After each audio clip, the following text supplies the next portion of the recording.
Então, obrigada pelo convite. É uma honra estar nesse projeto tão importante. Eu acho que faz toda a diferença, né? Registrar e documentar esse nosso lugar na ciência, que é sempre muito difícil.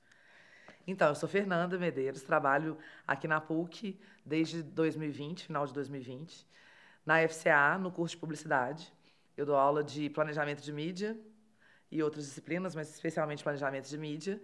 E eu pesquiso desde 2013 na área de estudo de celebridades e influenciadores digitais. Eu fiz meu mestrado aqui na PUC. Na época, eu pesquisei revistas de celebridades. Foi bem no comecinho ainda, então tinha uma pegada mais jornalística a minha pesquisa, porque eu também tenho uma graduação em jornalismo, apesar de nunca ter atuado como jornalista. E aí eu adorei pesquisar isso. A partir daí eu terminei o mestrado cheia de questões, pronta para fazer um projeto de doutorado.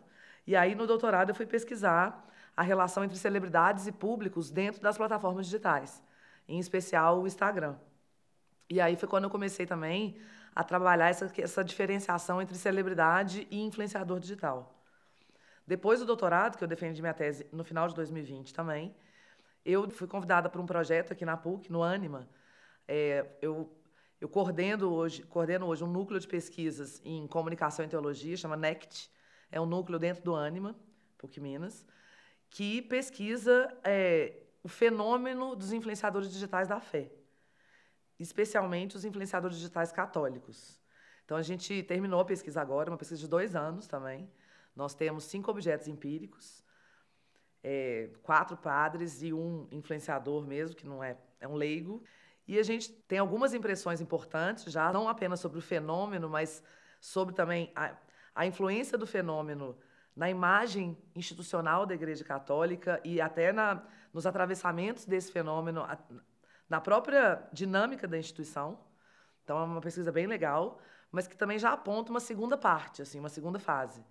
Porque a gente pesquisou muito os influenciadores, mas a gente não pesquisou o público ainda.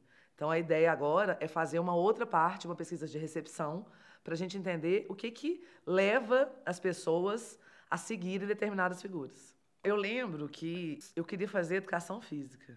Só que aí, na prova do vestibular, eu fui muito mal na primeira. E eu falei, gente, mas eu não gosto de estudar essas coisas, que tinha, né, o peso da prova e tal. Eu falei, não gosto de estudar isso.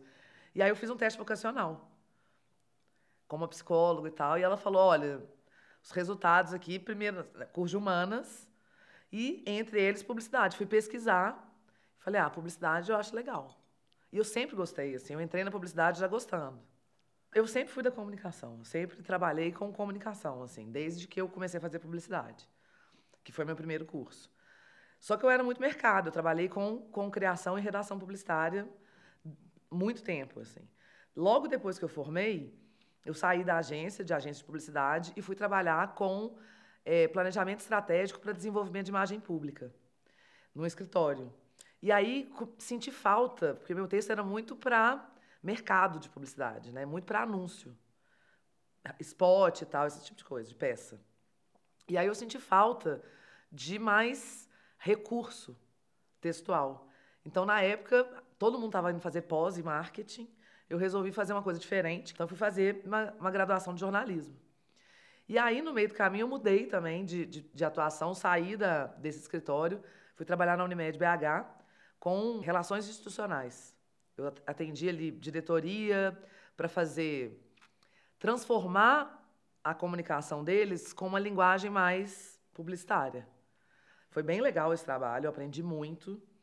E foi na época que eu estava formando em jornalismo.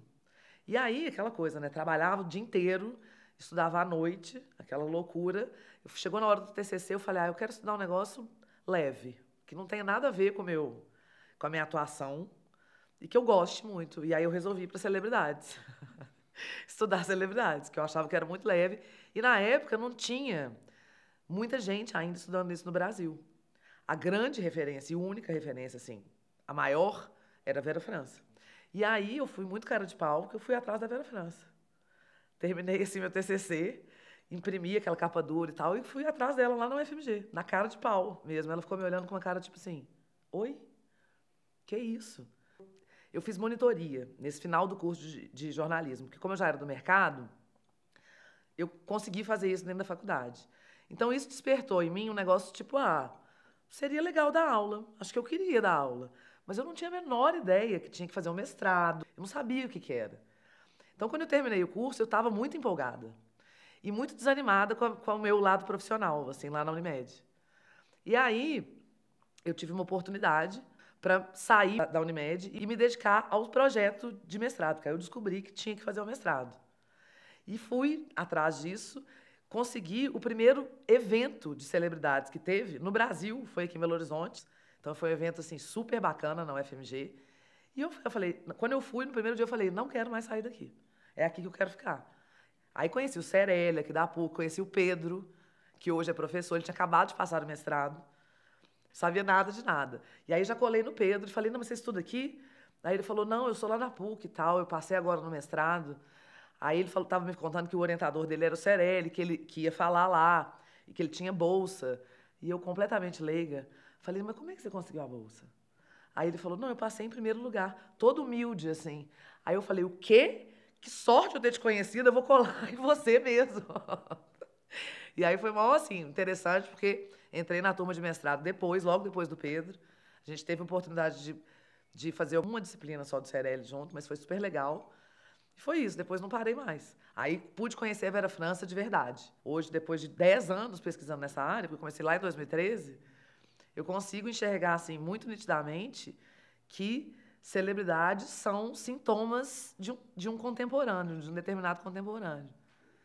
Elas, elas representam a nossa sociedade, não em termos estéticos apenas, mas também em termos de negociações de valores, comportamentos, e isso me instiga muito. Eu adoro sala de aula, adoro sala de aula. O que mais me dá prazer mesmo é sala de aula. E eu acho que pesquisa faz muita diferença para dar aula. Você está na pesquisa, lendo e conversando com as pessoas e estudando determinados objetos empíricos. Eu acho que isso melhora a aula. É importante para a gente ter mais troca com os alunos. A PUC me abriu muitas portas em outros lugares.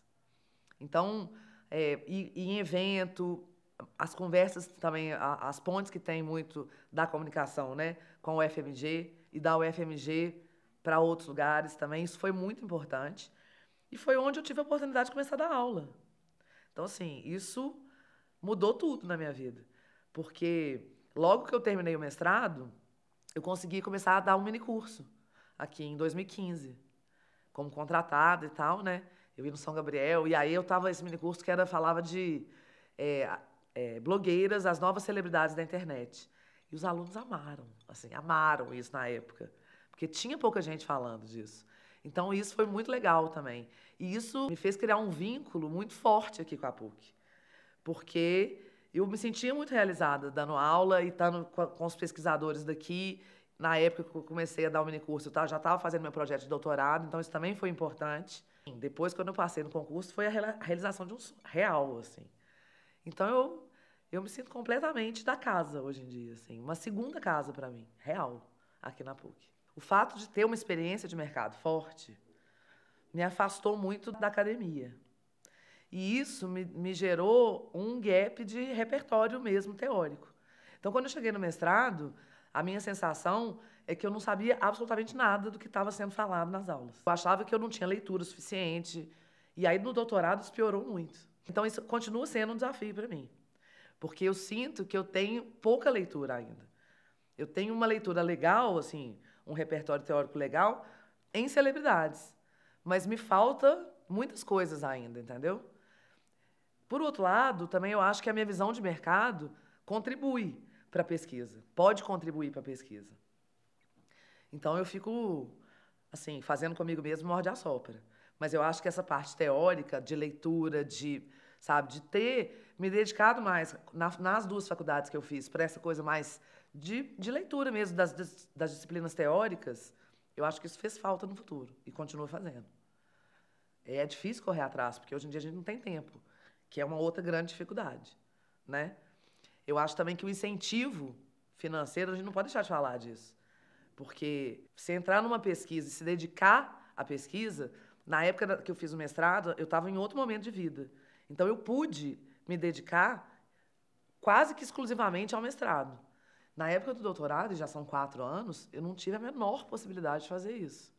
Então assim, os incentivos financeiros são muito importantes, mas também caracterizam uma grande dificuldade para a pesquisa, né? Porque eles são escassos.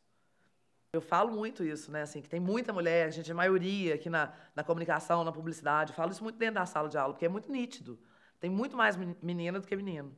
Talvez tenha mais porque o mundo leva a gente a crer que humanas têm mais a ver com mulher. Elas são mais presentes, mas em cargos de liderança, eu tenho minhas dúvidas se a gente consegue ver esse volume todo. Eu acho que não. Não tem como não ser mulher e não enfrentar isso, né? Sutilezas diárias, eu acho que tem, mas eu nunca tive uma grande situação que eu precisasse me impor. Embora eu enfrente dificuldades diariamente por ser mulher, porque é uma luta diária e permanente contra o patriarcado e as diferenças, eu sei que tem outras mulheres que também têm muito mais questões, enfrentamentos e lutas do que eu. Então, no mercado de trabalho, na publicidade, isso fica muito claro. Eu trabalhei em agência numa época que não tinha nenhuma pessoa negra, basicamente, na criação. Ainda tem um espação, né, pela frente. Aí a gente vai ver até no próprio corpo docente da universidade. Então, acho que é uma questão para a gente pensar o tempo inteiro, para estar aqui, ó, com a gente, para a gente carregar o tempo todo. Ai, são muitas mulheres. Eu me sinto muito inspirada por mulheres, na verdade. Aqui na PUC tem muitas mulheres que me inspiram, mas a minha primeira, assim, aqui na PUC que eu tive uma grande, falei, nossa, que mulher é essa, gente? Eu quero ser igual a ela, assim. Glória Gomide é uma grande inspiração ainda para mim. Vera França, Paula Guimarães, Fernanda Carreira, que é uma pesquisadora jovem, Laura Guimarães também, que eu adoro. As minhas colegas de doutorado e de mestrado, então Letícia Lins, Mayra Bernardes, são todas muito inspiradoras. As minhas avós são muito inspiradoras, muito batalhadoras, assim. Criaram as famílias delas, cada um a seu estilo, mas venceram. Eu me inspiro muito nelas. Conhecimento, ninguém tira da gente. Ninguém tira conhecimento da gente. Não tem jeito de tirar. Conhecimento é uma porta que abre e não tem jeito de voltar. É claro que a gente perde algumas coisas com o conhecimento. Alguns lugares de conforto a gente vai perdendo, mas é maravilhoso. Nem sempre é prazeroso, mas no final das contas, se é que tem um final, é maravilhoso, assim. Eu acho que conhecimento é realmente o que empodera a gente.